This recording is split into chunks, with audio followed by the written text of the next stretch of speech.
Vande Bharat express AC రైళ్లను ఇటీవల కేంద్ర ప్రభుత్వం తీసుకొచ్చిన విషయం తెలిసిందే. ఈ రైళ్లకు ప్రయాణికుల నుంచి విశేష స్పందన రావడంతో వందే భారత్ ఎక్స్‌ప్రెస్ రైళ్లలో రైల్వే శాఖ స్లీపర్ కోచ్‌లను తీసుకొస్తోంది. వందే భారత్ స్లీపర్ ఒక కొత్త రకం సెమీ హై స్పీడ్ రైలు. భారత రైల్వేలో రాత్రిపూట ప్రయాణాలకు సౌకర్యవంతమైన ప్రత్యామ్నాయంగా దీనిని రూపొందించారు. అయితే ఈ స్లీపర్ కోచ్‌లు ఎలా ఉంటాయని ప్రయాణికులు ఎంతో ఆసక్తిగా ఎదురుచూస్తున్నారు. తాజాగా వందే భారత్ స్లీపర్ కోచ్‌ల ఫోటోలను కేంద్ర రైల్వే మంత్రి అశ్విని వైష్ణవ్ విడుదల చేశారు. ఆ ఫోటోలను బట్టి చూస్తే స్లీపర్ కోచ్‌లు ఎంతో రిచ్ లుక్‌తో ఉంటాయని అర్థం అవుతుంది. చాలా విలాసవంతంగా వీటిని తీర్చిదిద్దారు.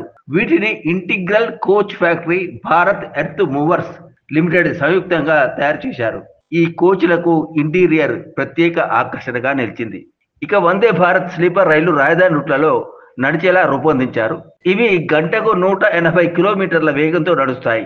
AC first class, AC 2 tier, AC 3 tier సహా 16 కోచ్‌లతో 1128 మంది ప్రయాణికుల సౌకర్యాన్ని కలిగి ఉంటాయి. ఈ రైళ్లు ఢిల్లీ హౌరా, న్యూఢిల్లీ ముంబై, న్యూఢిల్లీ పూణే, న్యూఢిల్లీ సికింద్రాబాద్ మధ్య నడిచే అవకాశం ఉంది.